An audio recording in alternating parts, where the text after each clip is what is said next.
Hello everyone, welcome back to my channel and welcome to Doctor Who Revisited. It is time for the 7th Doctor. I hope you're all doing really well. I don't know when you're seeing this on Patreon. It could be in the midst of my 31 uploads in 31 days in December. It could be before that. I don't know. So if you are seeing this in December, that's why there's not decor, because it's still currently just about October. Just trying to get ahead, you know. Right, 7th Doctor. I'm looking forward to this one. I mentioned in the last episode that I feel like I need to be reminded a bit more of the 7th Doctor. Whether that's a psychological thing because he was the last... Obviously we had the 8th Doctor, but I mean like the last proper Doctor with a chunk of stuff. That it was like, I finished Doctor Who, this is really sad, I'm not going to delve over it a bit more. Whether that's because I just haven't had as many discussions with people about the 7th Doctor, or if it's just because some of the episodes are forgettable. Obviously there are lots of episodes that aren't forgettable, but I'm excited to kind of just go over his reign a little bit more and remember some of the great times. So I hope you enjoy. Looking back on all the other Doctors, a great deal had been told about them, and therefore, you know, we wanted to, like an onion, peel off an outer skin and create another mystery underneath. That's true. 1987, I the didn't think 7th about Doctor that. generated onto our screens a more mysterious and driven Doctor. The 7th Doctor was a really interesting time for the character, because he started off as the Doctor that you thought you knew, and like over the course of the series, layers and layers and mysteries and hints were added to the character that you were beginning to think of the Doctor was not just a Time Lord anymore. There were depths and shadows to this character. Pretentious is the word. Sylvester's Doctor was the most wonderful mixture of this comedic character that Sylvester liked so much, the sort of the little gags, the sight gags that he would occasionally bring in. Thank goodness in this regeneration I've regained my impeccable sense of haute couture. Sylvester McCoy first started as the Doctor, it was very much a kind of vaudeville turn. In the first story, Time in the Rani, there's lots of kind of falling over and tricks. Who had comedic elements of clowning, which Sylvester's obviously so good at. He would always find places where he could do a little something with his hat, or where he could get his spoons He was out. very physical, wasn't he? Any opportunity to get his spoons out.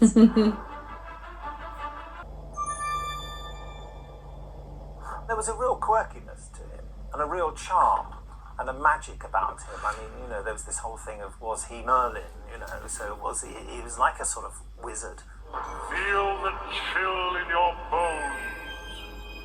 You always felt like he'd got some plan. You were never quite sure what it was going to be, and it would quite work. That's how I felt with the 4th Doctor though. As Like, the 7th knew they'd get Doctor's me out time of on there, board but the I TARDIS I didn't know how. So did As the 7th Doctor's time went on, the storytelling got a little bit more adult. I think there was a kind of a sadness and levels of emotion that were creeping into the stories. As I slowly developed, I wanted to realise that there was so much more to this character. Instead of going for the obvious, that he's little and he's funny, he goes for mysterious and quiet and wise and actually terribly sad. You got the sense that he was a little clown, but that was the mask he was wearing, and underneath it there was this very old brain, which belonged to someone who was alien. Well, the Doctor at my age was 950 years old or somewhere around about that. I thought about the tragedy of the Doctor's life in the sense that 900 and odd years losing so many people and seeing so much horror. Sylvester was very keen on sort of portraying the loneliness of this man who's outlived so many people that he's known and loved, and he was particularly effective when he had that kind of melancholy edge to him. I'm sorry, I'm not talking a lot. I'm finding this fascinating. Mel was obviously there when the 7th Doctor first arrived. I think it's I always love really Mel. good for an incoming Doctor to have, for the viewer to have a companion who can reassure you and go, it's still him, and I like him, so you should like him. Yeah. no matter what challenge stood in her way, Mel took it all in her stride. The companion of Mel worked really well with the Doctor, 7th Doctor. as he initially appeared, because he was quite light, she was quite light. They felt like a good pairing. Bonnie, brilliant Bonnie Langford. But what was great about having Bonnie there was that I was a new boy and she was an old friend. We'd worked together, and so that was great to have a friend on the set. Oh, that's nice. There's one snag. I loved Paradise Towers Exclusive use of the so Lord much. Marys. A rather nasty breed of flesh-eating octopi. Personally, I'd rather stay here and explore. It was a different dynamic between the 7th Doctor and Mel and the 6th Doctor and Mel. I think Mel and the 7th Doctor rubbed along better together. They felt like they were on the same page. When Sophie arrived, then there was absolutely no doubt in anyone's mind that she was my companion. Ace is a tomboy. She's very feisty. She comes from the outskirts of London, a council estate in Perivale. Well, do you fancy a quick trip round the 12 galaxies and then back to Perivale in time for tea? Ace! 1. I'm in charge. Doctor Who creates such like a safe space for people, doesn't it? Doctor. Whatever you want. And the 3rd? Well, I'll think up the 3rd by the time we get back to Perivale. And the Doctor, not wanting to dirty his hands with violence, would call upon Ace to, you know, that Nitro 9 that you're not carrying. I think now's the time to use it and get us out of this trouble. I don't suppose you've completely ignored my instructions and secretly... I remember this scene. What if I had? If something went wrong, she wouldn't just scream out for the Doctor. She'd pick something up and hit the problem very hard. I mean, she famously beat up a Dalek with a... It's crazy if you think bat. about Ace My compared to seminal someone like moment Susan. as a Doctor Who assistant, probably of my whole career as Ace, was when I got to beat up a Dalek with a baseball bat. For 50 years, the Doctor has been fighting evil in the darkest corners of the universe, and he's made some truly monstrous enemies. Oh God. There'd never been a villain like the Rani. A glamorous renegade time lady, she was a brilliant scientist.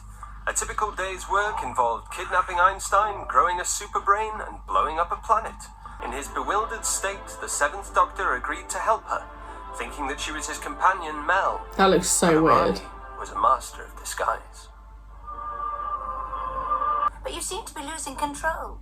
I think the Rani's view of the 7th Doctor is that he's useful for a limited time. She has no real regard for anybody other than herself and will use anyone as a tool to get what she wants.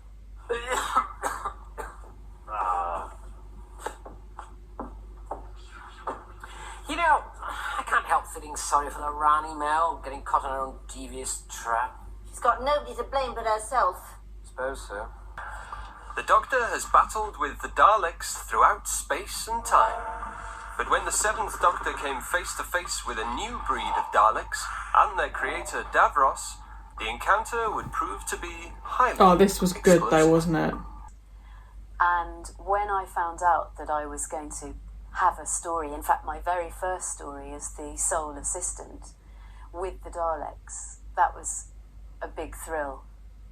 In remembrance of the Daleks, they really set their mind on having big battles, and I think they just went to town on all the explosions, really. And I know the effects guys, you know, I think things weren't quite so strict in those days about how much oomph you could put into your explosions. You said 10 seconds. Nobody's perfect, Professor. Every Doctor has to face the Daleks because you will get the measure of each Doctor by the way he faces his Has classic every enemy. Doctor faced And the he chooses to Daleks? deal with them in their own way. And The explosive conclusion to the plan saw the Doctor in a showdown with Dalek creator Davros. In an exchange that would display the 7th Doctor's approach to defeating evil, Doctor Number 7 used humour, intelligence, and cunning to outwit his most deadly opponent.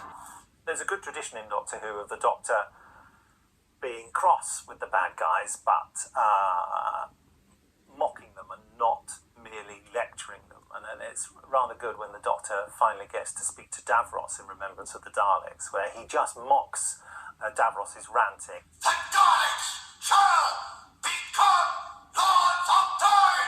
Conquer the galaxy, unimaginable power, unlimited rice pudding, etc., etc. The writers came up with those glorious things of, you know, changing and, you know, taking on Davros, most horrific leader, Hitler-like, but rotting at the same time, undercutting it with that kind of humour. Being powerful is nothing, actually. What people should really have, which is what the Doctor's got, is the respect and love of other people. And I think actually that legacy has informed the modern Doctors. The idea of the epic nature of that character has definitely moved into the writing under Russell T Davies and Stephen Moffat. I think the Seventh Doctor set the trajectory for the modern Doctor. What a privilege to have been given, chance to be part of this extraordinary story.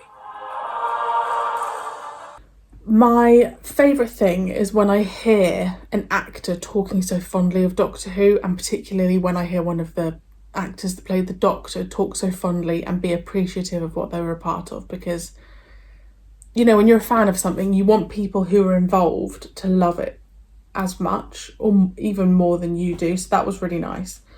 I think what I've taken away from that actually was how much I liked the Seventh Doctor, because when I was listening to him talking and they were just generally talking, other episodes were coming back to me and I was thinking, oh yeah, I forgot about that one. Oh, I forgot about that one. And I wonder if, because I didn't like his last story at all, I just wasn't a fan of it. So I wonder if that kind of tarnished things for me, or maybe I was left with a bit of a sour taste in my mouth and I forgot actually all the other wonderful stories we had. I loved him with Mel. I'm a big fan of Mel. Like Paradise Towers. I just remember I need to find out what I was marking these episodes, but I'm pretty sure I gave Paradise Towers a very, very high score. Obviously we had the one with the Cybermen, the Daleks, the Galaxy one, the circus one I loved.